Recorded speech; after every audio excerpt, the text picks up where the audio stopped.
বিয়ের পর দিন শাশুড়ি মা আমাকে উদ্দেশ্য করে বলল, বৌমা পেটের মধ্যে কথা রাখতে শিখো।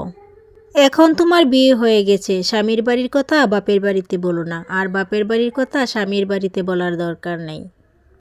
হ্যালো এভরিওয়ান, আসসালামু আলাইকুম। আশা করি সবাই ভালো আছেন। আলহামদুলিল্লাহ, আমি অনেক বেশি ভালো আছি।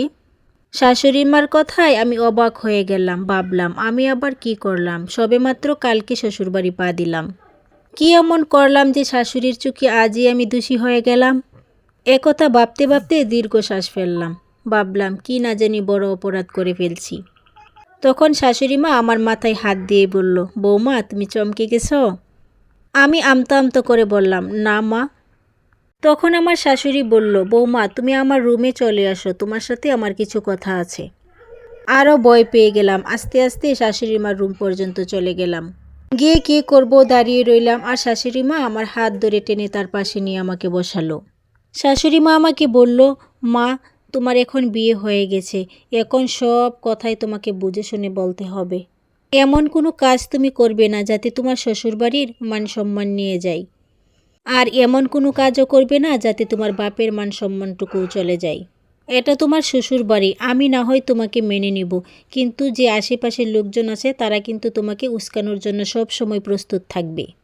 আজ থেকে তুমি ভাববে তোমার দুটি পরিবার, একটি তোমার বাপের বাড়ি আর একটা তোমার শ্বশুর বাড়ি। দুই পরিবারের মানুষকেই তুমি সমানভাবে ভালোবাসবে। শাশুড়ির মুখ থেকে এরকম কথা শুনে আমি তো অবাক হয়ে গেছি। কি না কি ভাবছি আমি আগে। শাশুড়ি মা আমাকে বলল, মা আমরা যদি কোনো ভুল করে থাকি তোমার কাছে, তুমি আমাদেরকে বলবে, আমরাই সংশোধন করব।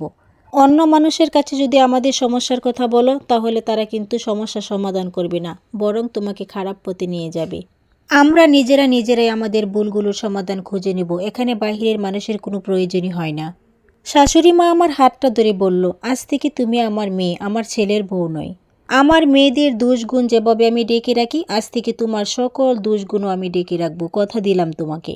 এমন শাশুড়ি পেয়ে আমার চোখে কান্না চলে আসলো। কি পেলাম আমি, মা না রত্ন? এমন সময় আমি কি করব ভেবে পাচ্ছিলাম না। শাশুড়ি মাকে জড়িয়ে ধরে কান্না করে দিলাম।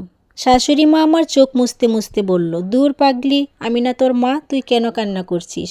আমি তোর মা, তোর চোখে কোনোদিনও আমি পানি দেখতে চাই না, শুধু তোর মুখে হাসি দেখতে চাই। এমন শাশুড়ি পেয়ে আমি ধন্য। আমার জীবনের প্রতিটি কোনায় কোনায় আমার শাশুড়ির অবদান রয়ে গেল। সত্যি মা, আপনার মতো শাশুড়ি পেয়ে আমি ধন্য হয়ে গেলাম। আমার শাশুড়ির সামনে আমাকে এমন কোনো মানুষ নাই যে একটা কথা বলবে, কারণ আমার শাশুড়ি তার আঁচল দিয়ে আমাকে ডেকে রাখে। সময় পেলেই আমার শাশুড়ি তার জীবনের ঘটে যাওয়া গল্পের কথা আমাকে বলে, আর আমি তো মন দিয়ে মায়ের সেই কথাগুলো শুনি, খুব ভালো লাগে।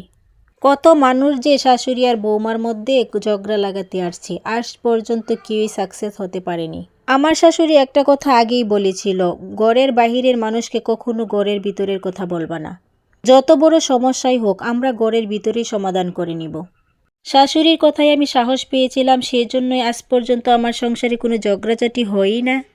কথা বলতে বলতে ভিডিওর একেবারেই শেষ পর্যায়ে চলে আসছি। আপনাদের সকলের সুস্বাস্থ্য কামনা করে